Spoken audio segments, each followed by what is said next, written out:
Hello friends, welcome to my YouTube channel Saraswati commerce academy. तो आज हम करने वाले हैं बिजनेस स्टडीज का चैप्टर नंबर 5।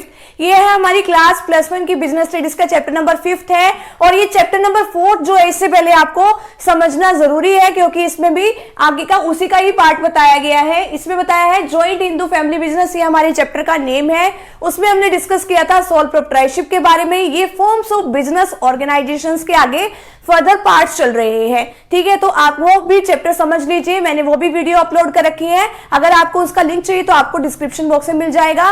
बिजनेस स्टडीज के सारी की सारी जो है प्लेलिस्ट वहां पे क्रिएट है, तो आप वहां पे इजीली वो चेक कर सकते हैं, उस चैप्टर को भी इजीली समझ सकते हैं। तो अगर फ्रेंड्स अगर आप चैनल पे न्यू है तो आप चैनल को प्लीज सब्सक्राइब जरूर कर दीजिए और अगर वीडियो पसंद आए तो उसको लाइक भी जरूर कीजिएगा। अब देखिए इसमें क्या बताया है जॉइंट हिंदू फैमिली बिजनेस में। जॉइंट हिंदू फैमिली बिजनेस का मतलब क्या है, यानी कि हिंदू फैमिली के थ्रू ये चलाया जाता है। जॉइंट का मतलब इकट्ठे मिलकर अगर जॉइंट हिंदू फैमिली के थ्रू कुछ भी चलाया जा रहा है उसको इस कैटेगरी में इंक्लूड करते हैं। जॉइंट हिंदू फैमिली बिजनेस का बेसिकली मतलब ये होता है कि जब परिवार के कुछ मेंबर्स मिलकर क्या करते हैं, बिजनेस करते हैं, तो उसको इस कैटेगरी में लेते हैं हम। और जिसमें परिवार का जो मेन मेंबर होता है, जो बड़ा मेंबर होता है, उसको क्या कहते हैं, हम कर्ता कहते हैं। कर्ता का मतलब क्या होता है, कर्ता का मतलब मुखिया भी होता है और उसको हम कर्ता भी कह सकते हैं। और ये जितने भी डिसीजंस लेने होते हैं बिजनेस के रिगार्डिंग वो सारे कौन लेता है, ये कर्ता ही लेता है। अब देखिए पहले इसकी डेफिनेशन समझिए क्या है।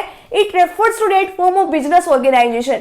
ये मैंने बताया ना आपको कि ये बिजनेस ऑर्गेनाइजेशंस के कुछ फॉर्म्स है, तो यानी कि ये वो वाला फॉर्म है बिजनेस ऑर्गेनाइजेशन का under which all the member of joint Hindu family, कि जिसके अंदर जितने भी फैमिली मेंबर्स हैं एक बिजनेस फैमिली के अंदर, कैरी अ बिजनेस, क्या करते हैं वो बिजनेस चलाते हैं अंडर द कंट्रोल ऑफ मुखिया और कर्ता ऑफ द फैमिली। यानी कि वो जो हमारी फैमिली का जो मेन मेंबर होता है, कर्ता जो है, उसके अंडर यानी कि सारा का सारा काम करते हैं, उसके कंट्रोल में रह के सारा का सारा काम करते हैं। और जितने भी डिसीजंस लेने होते हैं वो कौन लेता है, वो हमारा कर्ता लेता है। अब इसमें 2 बेसिक टर्म्स बताई है, को-पेरेंट्री एंड कॉमन प्रॉपर्टी। को-पेरेंट्री का मतलब क्या है कि जब भी हमारे परिवार में कोई बच्चा जन्म लेता है तो जो हमारी पुश्तैनी जो जमीन होती है या कोई भी जायदाद, कोई भी प्रॉपर्टी होती है, उसमें उसका भी हिस्सा ऑटोमेटिक चला जाता है, ठीक है। तो उसको क्या कहते हैं, को-पेरेंसर वो बन जाता है उस टाइम पे। कॉमन प्रॉपर्टी का मतलब क्या है, कॉमन प्रॉपर्टी का मतलब ये है कि अगर हमारी फैमिली के पास कोई भी पुश्तैनी जायदाद पड़ी है, कोई जमीन पड़ी है, तो अगर हम उसके जितने भी मेंबर्स हैं वो सारे मिलकर क्या कर सकते हैं, उसके ऊपर बिजनेस कर सकते हैं, अपना अपना काम कर सकते हैं। जैसे कि पहले में क्या होता था, पहले के टाइम में जैसे एग्रीकल्चर के ऊपर बहुत सारे लोग लगे होते थे, वो उनके पहले के जो पूर्वज थे उनकी जमीन होती थी, आगे उनके बच्चे काम करते थे, फिर आगे उनके, ठीक है। तो इस तरीके से ये काम जो है वो चलता है। नेक्स्ट है features of joint Hindu family business. Operation according to Hindu law. जितना भी काम होता है हिंदू लॉ के अकॉर्डिंग होता है क्योंकि हिंदू फैमिली के थ्रू ये काम होता है। और ये जो जॉइंट हिंदू फैमिली बिजनेस है वो ओनली इंडिया में ही होती है। नेक्स्ट है मैनेजमेंट बाय कर्ता। जितना भी इसके अंदर काम होता है मैनेजमेंट से रिलेटेड सारे डिसीजंस जो लेता है वो कौन लेता है, कर्ता। कर्ता का मतलब कौन होता है, मुखिया। नेक्स्ट है लिमिटेड लाइबिलिटी। मेंबर्स की तो लाइबिलिटी लिमिटेड है, उन्होंने तो जितना एक बार लगाना था लगा लिया। अब उनको चाहे कोई लॉस हो चाहे कोई प्रॉफिट हो, उनको कोई लेना देना नहीं है। उन्होंने तो जितनी लाइबिलिटी थी उनकी लिमिटेड ही रहेगी। मेन लाइबिलिटी किसकी होती है, अनलिमिटेड, वो होती है हमारे कर्ता की। नेक्स्ट है परमानेंट एग्जिस्टेंस। कोई आए, कोई फैमिली में से जाए, बिजनेस के अंदर कोई फर्क नहीं पड़ता।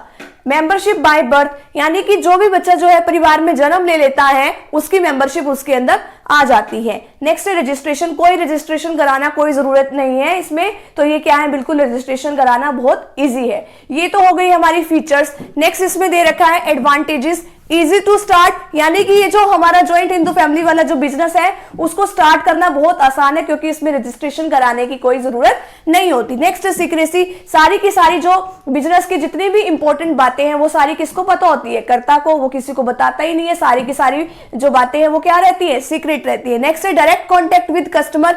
सारा का सारा कॉन्टेक्ट किसके साथ करके रखता है, कर्ता जो है वो कस्टमर के साथ अपने आप ही कॉन्टेक्ट में रहता है कि उनको क्या चीज चाहिए क्या नहीं चाहिए। नेक्स्ट है प्रमोट डिसीजन, यानी कि वो फटाफट से डिसीजन ले लेता है, कौन, कर्ता, उसको किसी से एडवाइस लेने की जरूरत नहीं है। नेक्स्ट है direct relationship between efforts and consideration.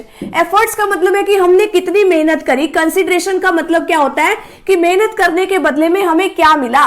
अगर जितना हम ज्यादा एफर्ट्स करेंगे उतना ही ज्यादा हमें क्या मिलेगा, बेनिफिट मिलेगा। तो उस तरीके से वो कर्ता जो है बढ़िया तरीके से काम करता है। ठीक है, ये सारी है इसकी एडवांटेजेस। लास्ट टॉपिक इस चैप्टर का रह गया है, वो क्या है, लिमिटेशंस। लिमिटेड रिसोर्स, उसके पास जो है, फैमिली के पास हो सकता है कि लिमिटेड रिसोर्स हो, उसके पास इतनी कैपिटल ना हो कि वो अपने बिजनेस को एक्सपेंड कर सके। नेक्स्ट है लिमिटेड मैनेजरियल स्किल, कितना काम आखिर उसको करना आना चाहिए। ठीक है, एक जो पर्सन है उसकी भी तो स्किल्स जो है लिमिटेड ही होंगी, वो भी तो कुछ हद तक ही काम कर सकता है, सारी की सारी बातों की नॉलेज उस कर्ता के पास हो ये जरूरी नहीं है। नेक्स्ट है अनलिमिटेड लाइबिलिटी, जो कर्ता की जो लाइबिलिटी है वो क्या है, अनलिमिटेड होती है। अगर लॉस होता है तो वो पर्सनली लाइबल होता है। ठीक है, उसकी पर्सनल एसेट्स भी बिक जाती है। नेक्स्ट है disadvantage from centralisation of power. Disadvantage का मतलब क्या है कि अगर एक ही पर्सन के हाथ में पावर होगी तो कभी ना कभी वो उस पावर का गलत इस्तेमाल कर सकता है। नेक्स्ट है lack of cooperation from members. कई बार जो फैमिली मेंबर्स जो होते हैं ना, वो ये देखते नहीं है कि हाँ भाई हम अपने पर्सनल इंटरेस्ट के लिए काम करते हैं, वो ये नहीं सोचते कि हमें अपने बिजनेस के लिए काम करना है, वो ये सोचते हैं हमें तो सिर्फ अपनी प्रॉपर्टी बढ़ाने से मतलब है। तो कई बार उनका फैमिली का भी जो कोऑपरेशन इसमें नहीं मिल पाता। तो ये हमारा छोटा सा ही चैप्टर था और ये छोटा सा चैप्टर हमारे यहीं पे कंप्लीट होता है। इसके बाद हम next form of business organisation discuss करेंगे, वो है हमारा पार्टनरशिप। तो मिलते हैं नेक्स्ट टॉपिक के साथ एंड नेक्स्ट वीडियो के साथ। Thank you very much.